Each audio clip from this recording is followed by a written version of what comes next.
In Nepali Java लर्निङको part 2 भिडियोमा हुनुहुन्छ तपाईँ। यो भिडियोमा चाहिँ म तपाईलाई भेरिएबल भने के हो र यसको टाइपहरू बुझाउने छु। सो पार्ट 1 मा मैले तपाईहरुलाई जावाको इन्ट्रोडक्सन र हेलो वर्ल्डको डेमो देखाइसके। सो तपाईँ पार्ट 2 हेर्दै हुनुहुन्छ भने डाइरेक्टली पार्ट 2 हेर्दै हुनुहुन्छ भने पार्ट 1 हेर्न नबिर्सिनु होला, किनकि मैले त्यो भिडियोमा धेरै इन्फर्मेसन दिएको छु जावाको बारेमा। वेल, सो भेरिएबल भने के? Variable it's like storage location use to store data for processing. Variable भनेको चाहिँ एउटा लोकेसन हो, but it's not like a folder है। यसलाई सिम्पली यसले चाहिँ एउटा कुनै डाटाहरूलाई युज गर्नको लागि या सर्टकट वेमा युज गर्नको लागि भेरिएबलको युज गरिन्छ। यसले चाहिँ डाटाहरूलाई स्टोर गर्ने काम गर्छ। सो टाइप्स अफ भेरिएबल्स एउटा हुन्छ स्ट्रिङ, लाइक यसले चाहिँ it is a sequence of character that define alphanumeric. Like यहाँ आयुष देख्न सक्नुहुन्छ, यो अल्फाबेटमा छ, like X equals to Ayush. यो एउटा स्ट्रिङको इक्जाम्पल भयो। लाइक यहाँ एक्स भनेको भेरिएबल भयो र आयुष चाहिँ स्ट्रिङ भयो है। यो अब जाउँ इन्टिजरतिर, या आइएनटी जुनले चाहिँ इन्टिजर भेरिएबललाई डिफाइन गर्छ। लाइक 5 यो एउटा नम्बर हो जुनमा एक्स इक्वल्स टु 5 गरौँ एकछिनको लागि। यहाँ चाहिँ एक्स भनेको भेरिएबल भयो र 5 भनेको स्टोर्ड डाटा भयो है। अब जाउँ डबलतिर। डबल भने लाइक ए इक्वल्स टु 5.6। यहाँ यो एउटा डेसिमलमा छ, जुनले चाहिँ रियल नम्बरलाई डिफाइन गरेको छ। डबलले चाहिँ रियल नम्बरलाई डिफाइन गर्छ, त्यही भन्न खोजेको यसले चाहिँ। लाइक अब तपाईँले फेरि इन्टिजरमा 5.6 गर्नुभयो भने यो टोटल्ली रङ हुनेछ। इन्टिजरले सिम्पली एउटा मात्र नेचुरल नम्बर जस्तोलाई मात्र होल्ड गर्छ, यसले चाहिँ रियल नम्बरलाई होल्ड गर्दैन। अब जाउँ क्यारेक्टरतिर। क्यारेक्टरले चाहिँ एउटा सिङ्गल क्यारेक्टरलाई डिफाइन गर्ने कुरा मात्र हो। Like a equals to n, एउटा सिङ्गल क्यारेक्टर छ यहाँ। ए भनेको यहाँ भेरिएबल भयो र एन भनेको चाहिँ यहाँ स्टोर्ड डाटा भयो। अब बुलियन भने चाहिँ ट्रु फल्स कन्डिसनलाई सिम्पली ट्र्याक गर्नको लागि युज हुने हो। त्यही भएर यो चाहिँ इफ कन्डिसन या एल्स कन्डिसनमा चाहिन्छ। यसलाई मैले क्रस गरिदिन्छु, यो हामीले आजको प्र्याक्टिकलमा या आजको डेमोमा हेर्दैनौँ। So note, string should be define under double quoted mark, while character चाहिँ एउटा सिङ्गल कोटेड मार्कमा चाहिँ डिफाइन गर्नुपर्छ। लाइक मैले पनि यहाँ आयुषलाई डबल कोटेड मार्क र एनलाई चाहिँ यहाँ सिङ्गल कोटेड मार्कमा डिफाइन गरेको छु, so that it will be easy for you. Today's demo will be based on how to print this variable or use this variable. So let's start. But first, please like, share and subscribe my vlog. Like, share and subscribe my channel. And if you want, please visit my blog www.hackingnepalblog.wordpress.com. So let's start today's demo video. So म इक्लिप्समा छु। अहिलेसम्म मैले part 1 मा तपाईलाई यो कसरी create गर्ने, इक्लिप्समा यो जावाको क्लास कसरी क्रिएट गर्ने भनेर सिकाइसकेको छु। सो आज चाहिँ हामीले आजको डेमो स्टार्ट गरौँ। सो यसको लागि तपाईले सिम्पली टाइप गर्नुहोस् पब्लिक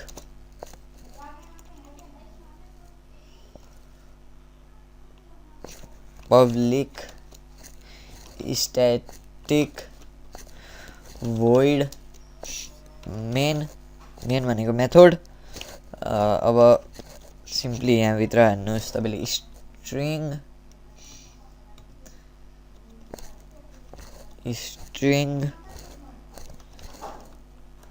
स्ट्रिङको एस क्यापिटल र तपाईँले हान्नुभयो अब बिग ब्र्याकेट र स्पेस ARGS। यसपछि तपाईँले हान्नुपर्छ कर्ली ब्र्याकेट ओपन। यसपछि अब हामीले स्ट्रिङलाई डिफाइन गर्ने हो। सो स्ट्रिङ इक्वल्स टु स्ट्रिङको पहिला भेरिएबल स्ट्रिङ भेरिएबल हो र यसलाई चाहिँ भेरिएबलको फोल्डर जस्तो के राख्ने भनेर तपाईँले एउटा नेम दिनुहोस्। लाइक म चाहिँ यहाँ सिम्पली नेमै गर्छु। त्यसपछि तपाईँले टाइप गर्नुपर्छ name equals to double quoted मार्क्समा म आयुष गर्छु र यसपछि सेमिकोलन एन्टर। अब हामी यसलाई प्रिन्ट गर्नतिर जान्छौँ। सिस्टम डट आउट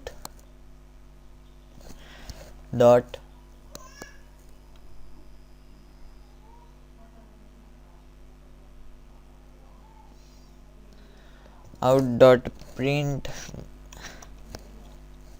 ln अब ब्र्याकेटभित्र तपाईँले दिनुपर्छ नेम, जुन चाहिँ एउटा फोल्डर जस्तोको नाम भनेको थिएँ मैले, यही भनेर बुझौँ है अहिले नेम। यसपछि सेमिकोलन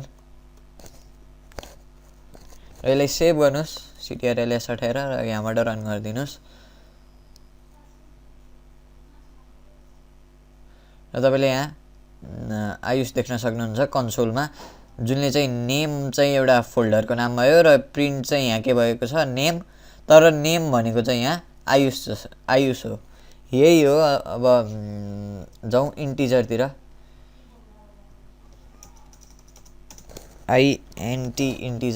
इन्टिजरमा सिम्पली तपाईँले अब केही फोल्डर जस्तोको नाम दिनुहोस्।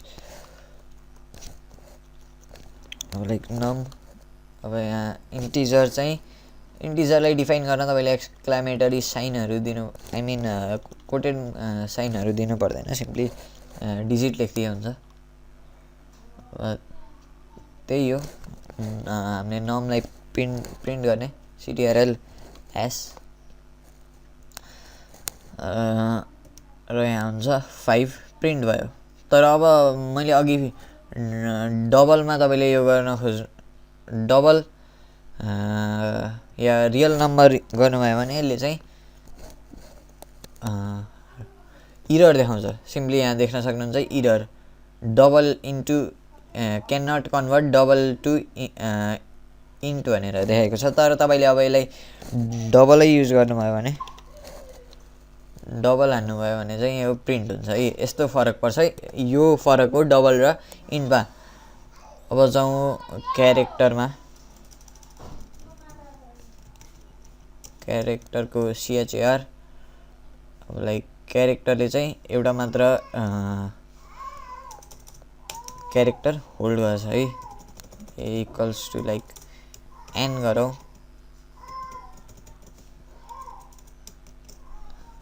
र यहाँ यसले इरर देखाइरहेछ किनकि n चाहिँ